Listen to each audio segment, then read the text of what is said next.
Dalam nama Bapa dan Putra dan Roh Kudus. Amin. Ya Tuhan Yesus Kristus, bukalah telinga dan mata hati kami agar kami dapat mendengarkan dan memahami perkataan-Mu, serta melakukannya dalam praktek kehidupan kami sehari-hari. Cerahkanlah pikiran dan pemahaman kami dengan terang Roh Kudus-Mu, sehingga kami tidak hanya mendengarkan sabda-Mu, tetapi juga menunaikannya, dan semuanya bisa menjadi jalan untuk pertobatan, pencerahan, dan pengudusan bagi kami, serta untuk keselamatan jiwa dan raga kami. Sebab Engkaulah Tuhan dan pengantara kami yang hidup dan berkuasa kini dan sepanjang segala masa. Amin.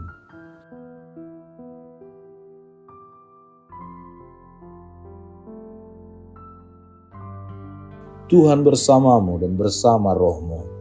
Inilah Injil suci menurut Matius. Dimuliakanlah Tuhan. Pada waktu itu berkatalah Yesus, "Aku bersyukur kepadamu Bapa Tuhan langit dan bumi, karena semuanya itu Engkau sembunyikan bagi orang bijak dan orang pandai, tetapi Engkau nyatakan kepada orang kecil.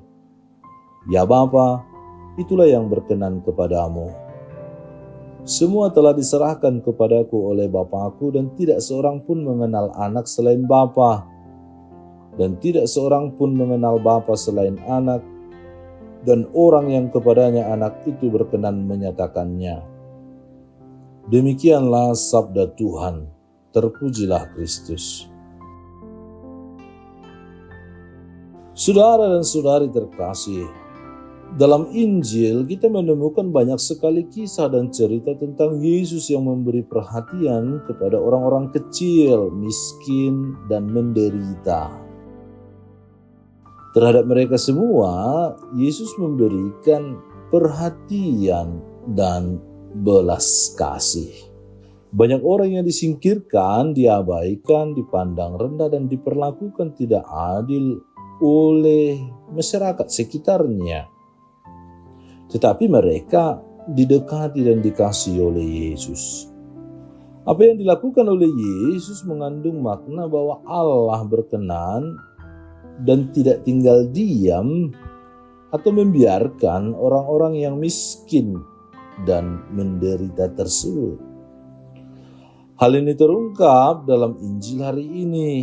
Yesus bersyukur kepada Bapa yang memperhatikan dan menyatakan diri kepada orang-orang kecil.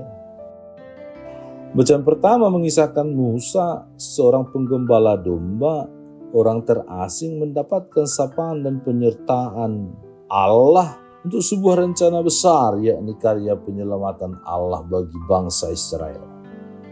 Sikap dan perhatian Tuhan kepada orang-orang miskin, tersingkir, dan menderita harus kita contoh dan teladani. Perhatian kepada orang-orang kecil dan miskin harus menjadi cara berada kita. Semangat berpihak dan berada bersama orang miskin yang selama ini menjadi komitmen gereja harus tetap dihidupi dan bahkan perlu lagi ditingkatkan. Maka saudara-saudari terkasih, marilah kita masing-masing secara kreatif dan bersemangat untuk memperhatikan dan rela berbagi kepada mereka, kepada saudara-saudari kita, orang-orang di sekitar kita yang miskin, yang sakit, yang menderita, yang kesepian, yang penuh dengan persoalan dan masalah serta tantangan dalam hidup mereka. Kita hadir sebagai pribadi-pribadi yang menampilkan, yang menunjukkan karya-karya besar Allah dan mampu dirasakan oleh saudara-saudari kita yang membutuhkan kita.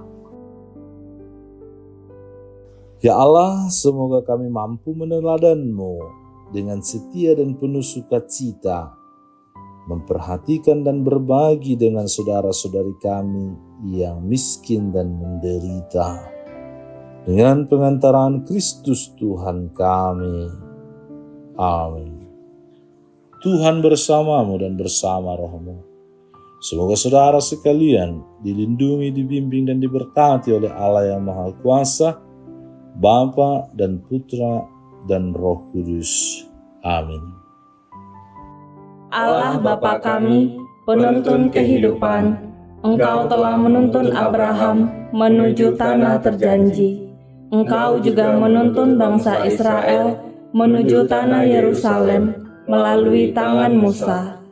Kini kami umat-Mu keuskupan Padang sedang berjalan bersama dalam sinode kefikepan menuju keselamatan yang Engkau janjikan dalam diri Putra-Mu Yesus Kristus.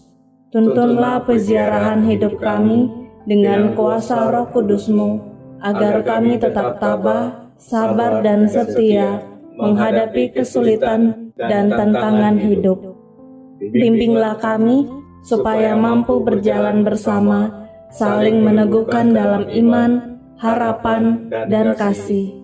Bunda Maria, doakanlah kami putra-putrimu sepanjang sinode kefikepan ini berlangsung. Ya Bapa, Engkau kami sembah dan muliakan, kini dan sepanjang masa. Amin.